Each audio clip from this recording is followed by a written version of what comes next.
Lofting is a great way to clear obstacles on the trail.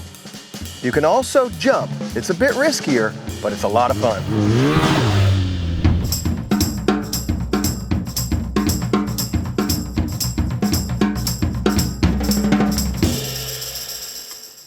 Welcome to MOTOTREK. I'm Dusty Wessels, professional motorcycle instructor with West 38 Moto. On almost every off-road ride, you'll come across trail obstacles that you can use lofting techniques to get over. Lofting is lifting or lightening the front wheel to avoid the impact of a trail obstacle. For example, a pothole, a washout, a cross rut, an embedded rock, or an exposed tree root. I loft because I want to protect myself and I want to protect my bike. I don't want a dented front rim and I don't want to lose control of my motorcycle. Lofting the front wheel can help mitigate the impact from a trail obstacle. Lofting is a technique that can be used on any trail, anytime. I use lofting on a trail when my front wheel is going to be impacted. A cross rut or an embedded rock or an exposed root. I don't want my front wheel to be impacted by that obstacle.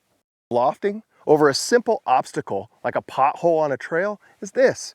As you're approaching, it doesn't matter what gear you're in, just make sure you're not down in the gear. Don't be lugging the engine, be up there. You want to load the front suspension. You want to compress all of the suspension, so dump the throttle. You want to time it right so that when your front wheel hits the front of the object, everything is unloading. As the front wheel approaches the object and the suspension is unloading, blip the throttle. What will happen is your front wheel will lift and not be impacted by this at all, but your rear wheel will be impacted by the object. Just be ready for it. Don't worry about it at all. Just be ready to feel it. The technique you use to get the correct throttle response is a blip. In this case, we want to use a blip and a hold. Hold the throttle open until your front wheel hits the ground. As your skills increase and you become more comfortable with lofting and ride more difficult terrain with steps, ledges, rock faces, this technique is good for placing your front wheel in a specific spot to keep your wheel on your intended line. Lofting is a great way to clear obstacles on the trail. You can also jump. It's a bit riskier, but it's a lot of fun.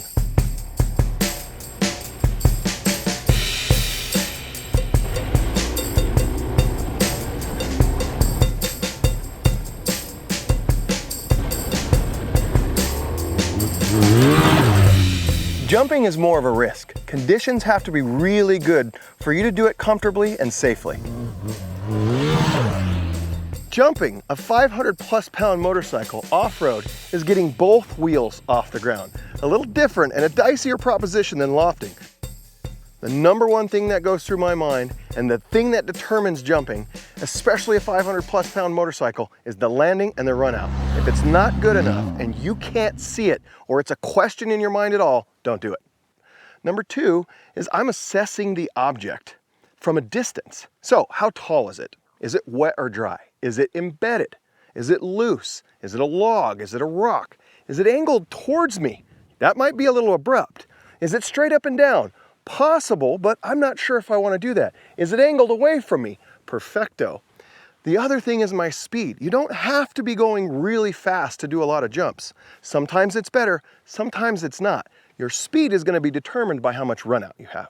So when I come around a corner like this on the trail and I see a jump like this that has a great landing and a perfect run out, I'm going to take it. And this is a speed jump to me. Now from a distance, all I can see is the shape of this water bar. It's kind of round. But as I get closer, I can assess there's a bit of an angle and it's going away from me. I know I'm going to have a good jump. So my technique to landing this jump correctly is I really want to land with my back wheel first. I don't want to land flat and I don't want to land with my front wheel first. In order to do that, I've got to time my throttle hit correctly and a little bit of a pullback on the bars. So the technique is stand up, approach the jump with your knees bent. As soon as your front wheel gets to the top of the angle of the jump that you're taking, hit the throttle, pull back a bit on the bars. Once you land with your rear wheel first, let the front come down, keep on the throttle right away. When you land, you definitely want your knees bent and you definitely want to move with the bike. The reason why you want to stay on your throttle all the way through the jump and not dump it at all at the beginning, the middle, or the end is because you don't want to land flat and you don't want to land with your front wheel first. Stay on the throttle all the way through the jump.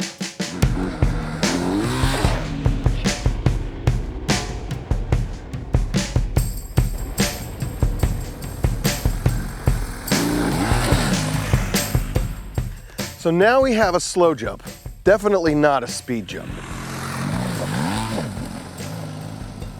You could hit this at speed, but you'd have a pretty abrupt impact on your front wheel. So I roll in here slower in first gear. You want to hit the throttle as soon as your front tire contacts the object you're trying to go over. To achieve correct throttle input here, you do want to do the blip. You want the blip in the hold. You blip, hold the throttle until your rear wheel contacts the object you jump over. At that point, since this is a slow jump and not a great run out, I decide to dump the throttle or let off a little bit so that I can have a smooth landing. If you keep the throttle on, you could run out too far, and since you're at a slow speed, that much of an abrupt throttle hit could get you out of control on your landing. This is definitely not a trail obstacle that you want to go over too fast or too exciting. This is also something you don't need to jump. You definitely can. You can use some lofting techniques here as well, but you definitely don't want to go fast here. If your decision is to roll over the top of this, this is an obstacle you're going to be able to roll over the top of just fine without jumping. It's definitely safer to just ride over an obstacle like this. I personally like to jump the motorcycle. I like to see what the bike can handle. I like to practice and raise my skill level by jumping over objects, by rolling over them first. The first time I did this, I rolled over it to see how loose the terrain was, how hard of an abrupt hit it was, how good the landing was. So I want my skills to go up. I like to do things like this. I'm going to choose to jump this. Certainly don't have to jump this. Before you go out on the trail and loft over an object or jump an object with your loaded adventure bike, you want to practice first. Find a high traction environment. Go to the pavement. What you really want to feel is how the motorcycle reacts when you compress the suspension completely. And when it comes back to you and unloads, at the same time you're hitting the throttle to lift the wheel. Those things are all about timing. Timing is a key element to lofting or jumping. You want to time it so that your front wheel gets right to the edge of the object as your suspension is unloading. Then you give your abrupt throttle input. This is going to lift or lighten your front wheel over the obstacle, or it's going to make you jump over the obstacle. The speed at which you should practice is first gear. Your speed on the trail is going to be determined by your takeoff, how big your object is, most importantly your landing, and your run out. When you're practicing in first gear, to compress the suspension, here's what I like to do. Get all the way to the top of the gear, get those RPMs really high, and dump the throttle. At the same time, push down on the foot pegs, push down on the handlebars, and compress that suspension as much as possible. As the suspension is unloading, pull back on the bars and hit the throttle. Give it a nice blip. That'll lighten or lift the front wheel. You can use that technique to get an idea of how your bike's going to react on the trail.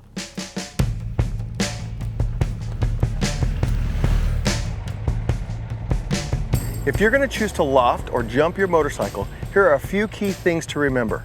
Assess your obstacle. Make sure you're comfortable jumping or lofting over it before you do it. Also assess the terrain. Make sure you have a good takeoff, but more importantly, make sure you have a good landing and a good run out. And practice on your loaded adventure bike before you hit the trail.